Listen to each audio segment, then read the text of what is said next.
Hi guys, welcome back. I'm very excited this week because I'm doing my scratch map episode. I haven't even unboxed it yet. You can see it's still brand new. It even has a new smell. So yeah, let's start unboxing it. I've been seeing other travel bloggers do these videos for a while and I'm really excited to do one. It just kind of gives you an overview of like everywhere I've been and my story a little bit with traveling. So yeah, let's go ahead and open it. Ah, did you hear that pop? Hold on. Brand new. Okay, here goes nothing. I'm really excited.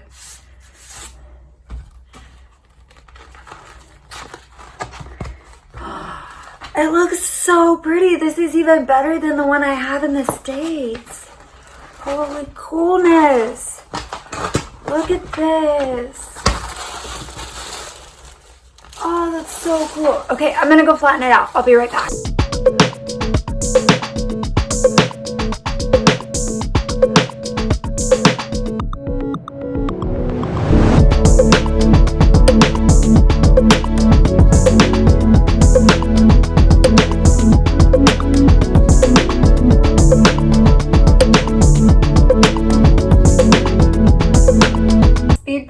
I am not able to hang out my scratch map on the wall, so I will be scratching it on the ground for you and telling stories as we go, so you can see me scratch it as well as hearing a little bit about my experience there.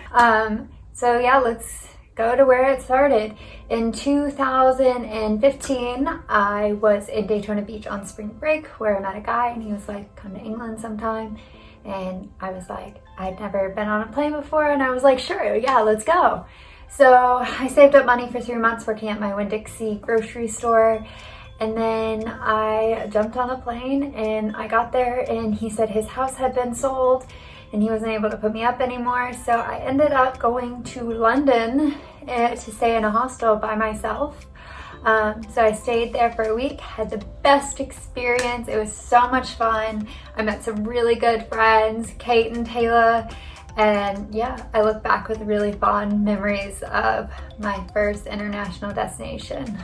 Thanks to, what do you call it? Push stick, huge kilogram stick tape, I was able to get the map on the wall. So yeah, let's start with Slovenia. On the wall. Slovenia, because I didn't know what it was. I found a $17 flight from London to Slovenia. I get there, get into the airport, and nobody has any idea how to get into town. No one really speaks English, they speak Slovenian.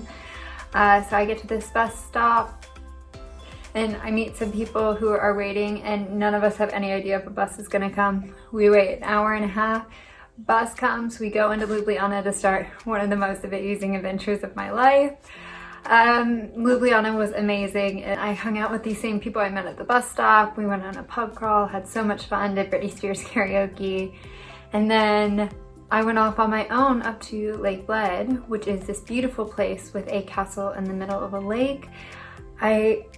Literally, it's one of my top 5 countries. Slovenia is amazing and it is getting a little more touristy as the years go on, but I still love it so much. So then I did a little crisscross across Europe and I flew to Belgium. I spent just, I think, a few days in Belgium this first time. I went back on this trip as well.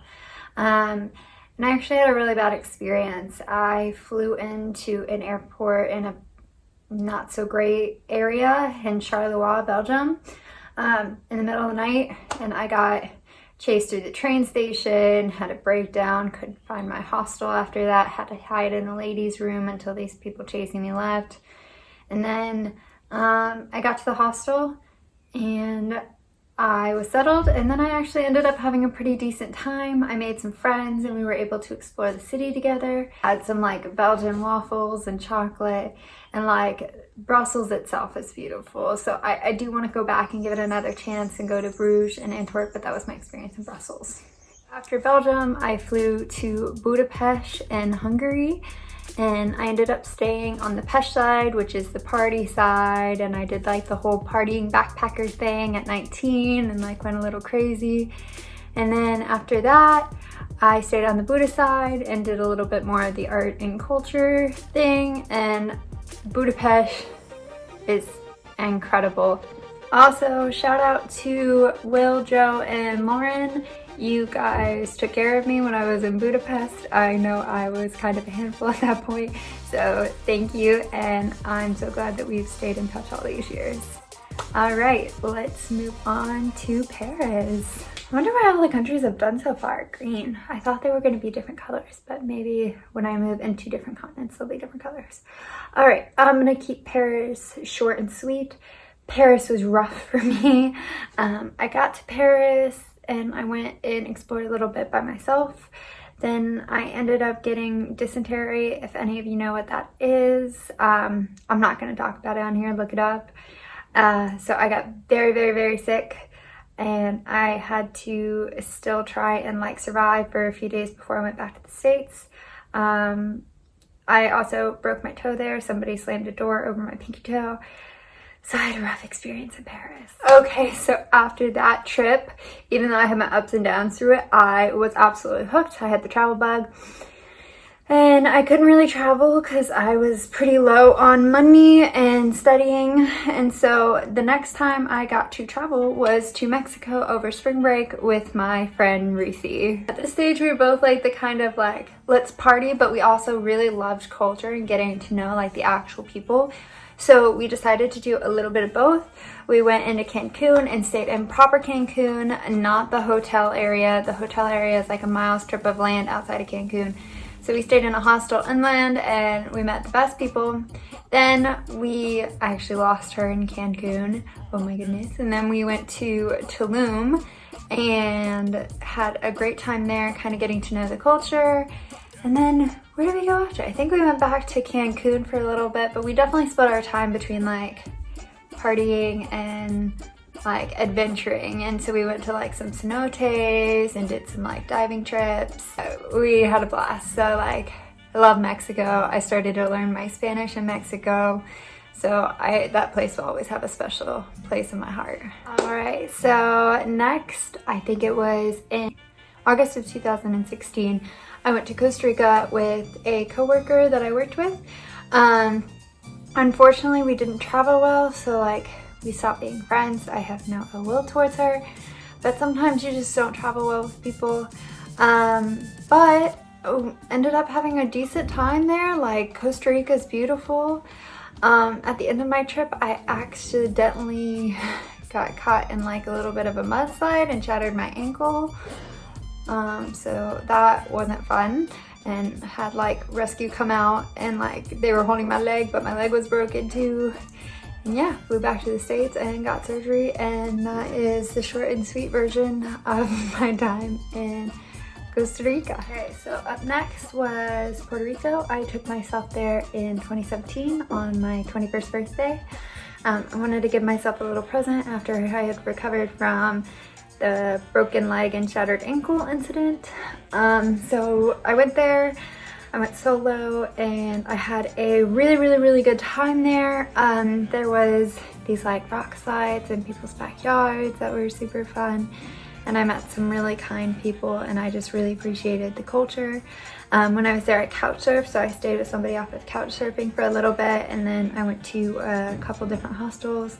One hostel, I showed up late for checkout and he kicked me out, which is the best thing that could have happened because I went to another hostel where they took me in, and literally, for those of you who knew, I had a backpacking lodge. The guy who owned that hostel, Chris Weeble, thank you, he helped me a lot with my backpacking lodge. Okay, it's really hard to scratch this map, but it's getting there and I'm super excited. And what we've done, 1, 2, 3, 4, 5, 6, 7, 8, 9 countries so far. So yeah, let's keep going.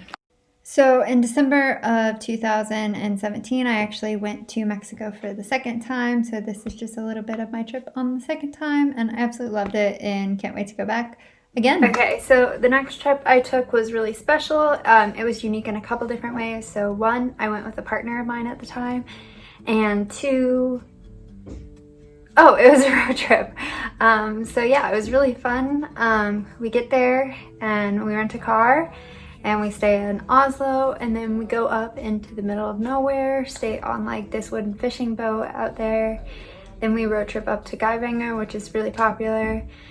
And then we take the car and we go up into the mountains and we stay in a cabin for a few days, and it was really, really peaceful. Like, I'll say it wasn't the crazy hectic backpacking style of the first trip I did, which was kind of a little bit of a shock to me at first. But now looking back, I really appreciate what it was. It was like a really explorative, adventurous road trip, which I don't know, I kind of wish I had appreciated a little more when I was there. That being said, I really do want to go back and do more of Scandinavia, so Sweden, Finland, Denmark. On the same trip we went to Norway, we also flew to Poland, we went to Gdansk. It was really nice, it was so different. I will say though that like some of the people treated me a little weird, like they were a little cold, but apparently that's part of the culture and their personalities. But regardless of that, I had a really nice time there, and like Gdansk is absolutely beautiful. And weirdly enough, the best sushi I've ever had in my life was in Gdansk, Poland. Yeah, crazy. So that same year we decided to go to Colombia together, and Colombia is one of the most culture places I've ever been to. I mean, everywhere has culture, but like Colombians are so proud of it, and I ended up having the best time. We went horse riding, we went to Bogota, we road trip up to San Gil, and then flew to Cartagena, and then road tripped again from Cartagena to Santa Marta, to Tirona, to Palomino. And yeah, if like you haven't been to Colombia or South America, it's just got such a rich culture, and the people are literally the friendliest people, and the scenery is out of this world. And some people have said that Colombia is dangerous, but I think it's just as dangerous as anywhere else. Like, you have to be careful walking around at night in the States, don't you? So like, I mean, I say go for it. Like, I think Colombia is pretty safe. I will say that. Okay, so now I've done all my traveling from university and from my backpacking hustle. Now I start my trip around the world, which I sold the hostel and I started traveling. So my first destination was Ireland. Went straight to the cliffs of Moher, went up, yeah, went down to Killarney, had a great time there. Went back to Dublin, I think, for a day. Then I was up in Northern Ireland where I did Belfast. And so yeah, let's scratch off Ireland and Northern Ireland, because technically they are two different countries. They have a long history. Northern Ireland, half of them claim to be British and the other half claim to be Irish. So you have this kind of separatism going on, but I consider them two different countries because that's what the people who live there do. So yeah, let's scratch them off. Alright, so then from Ireland, I wanted to keep going, even though I love them and their people, and I really wanted to stay. I even got a job offer, but had to keep going. Year of traveling, let's do it. So now I am on my way to Scotland. So let's scratch that off. And I'm in the Scottish Highlands. I actually spent a little bit of time in Edinburgh. That's where I spent most of my time. So I was there for about 6 days. I went up and took a day trip into the Highlands, which was great, and I loved it. And then from there, I actually had lost my debit card, so I had to go to York to get a debit card from a friend. So now I'm back in Northern England. All right, so I already have England scratched off, so we're gonna move on. So from Scotland, I decided I wanted to go somewhere I didn't know, the same way I went to Slovenia. So I decided to go to the island of Malta, which was just, I think it was like a $12 flight, and it looked awesome. So I was like, let's go. So I was planning on staying there only for a week, and I ended up staying there for 3 weeks. Malta was a super fun hostel. I don't drink anymore, so it was definitely interesting staying in a party hostel on the island of Malta. But you guys know who you are. If you don't, check out my video on Malta, but literally met some of the best people I've ever met in my life here. So I'm really glad that I was able to go here. So after Malta, I went to this country called Estonia. It borders Russia and Latvia. So in Estonia, I actually did my first workaway experience. So at the hostel, I'd hosted workaways, but I'd never done one. So here I signed up to work on a husky farm in exchange for rent and accommodation. It was a really cool experience. They had 63 dogs and we fed them, trained them, and in the winters they would go out and they'd take people on ski trips straight from their property. It was really cool. They had a lot of other farm animals as well, so our jobs were to take care of the entire farm throughout the day. It was also a really cool cultural exchange as we stayed with the family, and I look back at it fondly. After that, I ended up having to fly home. I found out that some things were going on there, so I had to fly back quick. And before I went back, I decided to take a stop in Latvia. And so I spent about a week in Riga enjoying it and getting to see a capital of one of the Baltic states since I wasn't able to visit Tallinn. So yeah, let's scratch that one. So I spent about 4 or 5 days in the States, and then I had some time to fill before going to Italy with my friend who I had made plans with in August. So I decided to do a Balkans trip. So I flew into Croatia and I worked way down. So let's start with Croatia. I was in Dubrovnik, and yeah, I'll scratch that off real quick. Hold on. So from Dubrovnik, Croatia, I took a bus up to Mostar, Bosnia, where I had probably the most intense emotional experience. I learned a lot about the genocide that happened there 25 years ago, and it was really intense meeting the people who had been through it and so recently. Yeah, so I just wanted to stop and talk about that for a second because Bosnia was quite intense. It was a really beautiful and amazing culture and such a kind people and so forgiving for what the people had done to them. Like every time we talked about their neighboring countries that had attacked them, as well as some people in the country, they were always like, we need to move forward, we need to pursue friendship. I didn't really hear much hate, and just it's such a powerful thing to have something so horrible happen and people still want such forgiveness. All right, so the next few I'm gonna go through rather quickly because that's how it felt on my adventures. So I was in Bosnia, and then I took a bus to Serbia. I went to Belgrade. I spent a few nights in Belgrade, and then I did a couple of other small cities in Serbia, and then I headed off to Sofia, Bulgaria, where I spent a little bit. And then I took a bus and I went to Kotor, and then I went through Macedonia, spent a couple days in Macedonia. And then I hit Albania. And so I really liked Albania. It is one of my favorite countries. I had such a good time there. I was exhausted from traveling the Balkans, and I felt like it gave me a little bit of life back. I did some long hikes there, and then I just rested, collected my thoughts, really enjoyed Shkodër, Albania. It's up in the north. Yeah, I'm definitely gonna go back.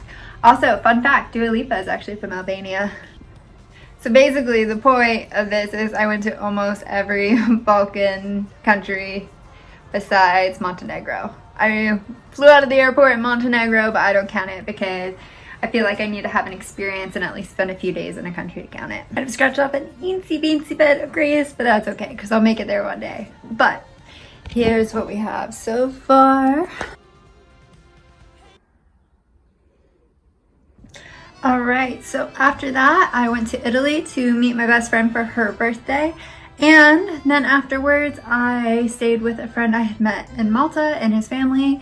It was really interesting because they didn't speak English, so I feel like first we went out together and did the proper backpacking, and we went to started in Milan, then we went to Cinque Terre and relaxed and really enjoyed ourselves. Then we went to Florence and explored a bit of culture. And then I went and stayed with a local family there, so that was really interesting for me because I feel like I got a very good rounded view of northern Italy. So that's my next country I'm gonna scratch off. Oh, and the family lived in Bologna, so I was in Milan, Florence, Cinque Terre, and Bologna. Okay, so from Italy I flew from Milan to the Stuttgart airport in Germany, and then I met up with my friend who was my roommate working on the husky farm in Estonia. Love you, Adissa. And I went and stayed with her family in her mom's hotel down in, oh, it's hard to say, Old Bad Petersdale-Greibach. I'm sorry if I screwed that up. But I was able to go there, and I stayed there for a week with her family as well. They didn't speak much English either, so that was also cool because we could do like a lot of really traditional German things. I got to eat a lot of traditional German dishes, and we went to even like a little village party. So I really enjoyed getting to know like local Black Forest Germany. So yeah. After that, I actually went to Freiburg for a couple days, but I was so tired I didn't get to explore much. So I'm really looking forward to going back to visit her in Hamburg soon, and then I want to go see Berlin and some of the other places that Germany is known for. So after Germany, I was meeting up with the partner from London and Luxembourg because we really wanted to see it. So I think I spent 5 days there, and he spent 3 of them with me. Yeah, so we just traveled around the city center of Luxembourg. It was quite easy to get around. It's the richest country in, I think, the world, and it was like $7-8 for a bottle of water. So I definitely recommend if you go there, either bring money or don't stay very long. I went to London. In the middle of all these travels, I spent quite a bit of time in London, staying there for like a week or a few days. Then I went back to London this time, I think for like almost a month and a half, 2 months, where I stayed with a partner at the time. So I felt like I was pretty much living there. We were in London, living in Tooting Broadway. Really enjoyed the experience. It was really good to recover after traveling. I think at this point it had been like 6 months of pure travel. So like I was just kind of getting my strength back up, finding my positivity and my passion again, and so I really appreciated that. So after I was in Georgia, I went back to London, and when I was back in London, I actually went to a day trip to Wales. I accidentally scratched it off when I did England, but now I've officially done Wales. We went over and went to the Tyburn Abbey and did a few little road trips up through there over the course of the day. So yeah, I could say I've been to Wales. Once I felt back to myself again, I took off for this country of Georgia. I don't know why I wanted to go there. I'm from the state of Georgia, but I just really felt this need to go to the country. So I went there for a full month. I absolutely loved it.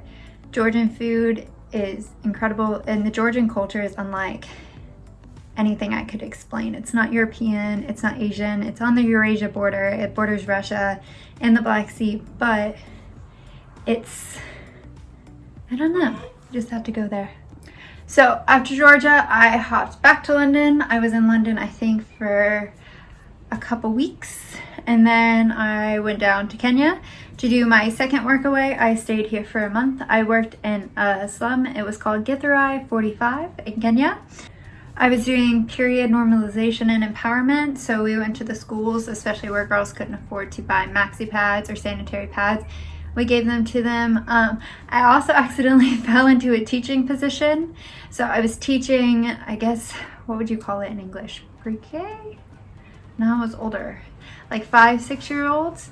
So I was going to the school every day and teaching from 9 to 1, and then I would come back and I would work on my other projects, especially the sanitary pad project. After Kenya and working there, I decided to take a overland trip, which is riding in a massive giant truck with other people, usually Westerners, down through Africa. So I did this, and we went through Tanzania. We started in, well, I did Kenya as well. So I did Kenya, went to the Masai Mara.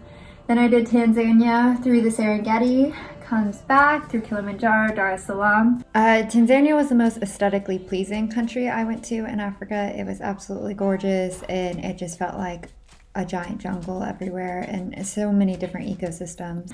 Then I went to Zanzibar, which I consider its own country because I believe in calling somebody's country their country if they want to call it that. There's a lot of places that are unrecognized, like Kosovo and Zanzibar, but as long as they have like their own kind of governmental structure, autonomousness, also like Puerto Rico, then I will consider them their own country as well. So you'll see not all of my countries are UN designated, but they're countries to me and the people who live there. Basically, it was a 53-day overlanding trip, and we spent about a week in each country. So maybe like few days less than Malawi, like 4 days. But that being said, I think that was really nice because some other tour companies only do 2 days, and I don't think that's enough to see a country. I really enjoyed the fact that we kind of took it slow, and when we did travel, it was either early in the morning or late at night. So we had a chance, and they also gave us a lot of free reign, so we were able to explore and do our own thing. Another girl there, she had kind of been in the same position I had, where we both had volunteered previously with workaways or whatever. She was in Kenya as well. And so we would go off all the time together and jump on the back of motorbikes and what have you, and we felt really comfortable doing that, whereas others in the group who had never been to Africa choose to like stay in our accommodation and not really leave. So you can make your own trip out of it is kind of what I'm saying. After Tanzania and Zanzibar, we went down through Malawi. We spent a few days going down through Malawi. I cannot talk about the towns or cities because I have no idea how to pronounce them. The really cool thing about Malawi is that a lake actually takes up 1/3 of their country. So a lot of people in this country survive off of fishing. We were actually able to go on horseback into this lake. It's really cool because it is full of crocodiles. So we went down to Zambia where we did Lake Kariba, and we also did Luangwa, South Luangwa National Park, which was amazing. Got to literally see a hippo 30 feet away from me at night. Really scary. Wasn't playing, just stood still because hippos are the deadliest animal on the planet.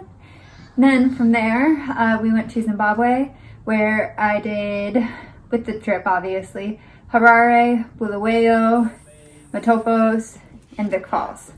And then I went over to Botswana and we did the Chobe River. Chobe, I think that's how you say it. And that was great. And then from there it was like Christmas time, so I had to fly back home. This was the first time I'd ever done like a group structured tour. I did it through Africa because I wasn't completely confident in traveling through African countries by myself. I really loved it and I thought it was totally worth it. I also do think I would have been capable of doing Africa by myself after living in Kenya. If you do want to travel around by yourself in Eastern Africa, I would say maybe get yourself settled, do like a work away or an internship or something there first, kind of get a feel for the land because it's completely different and there's things you could do that could upset somebody. I had just finished my Absolute Africa trip and I flew to London for a little bit to spend time, and then I flew back to the States for Christmas. I ended up staying there for 3 weeks while I figured out what to do. I really wasn't sure what I was doing for the new year. I was kind of like, whew. But I actually got offered, well, I applied for a voluntourism at the Nyasa Elephant Park in South Africa. So I came here to South Africa to volunteer at this elephant park. I spent 5 weeks there, and then I had a few weeks here, and then we went into lockdown, and so I moved in with this guy I was kind of seeing and his family, and I ended up staying. And so since COVID, I've been in South Africa, so I've been here almost 7 months now. I really do love it. I'm learning how to surf, which is really cool, and like, it's just so beautiful. I can see the ocean and the mountains from my balcony. Like, what more could you ask for? So I do feel really blessed to be here, and I'm really enjoying it. So yeah, that is the last country I've been to, so it's gonna be hard for me to cross it out because like, I want to keep traveling, but I also really like it here too.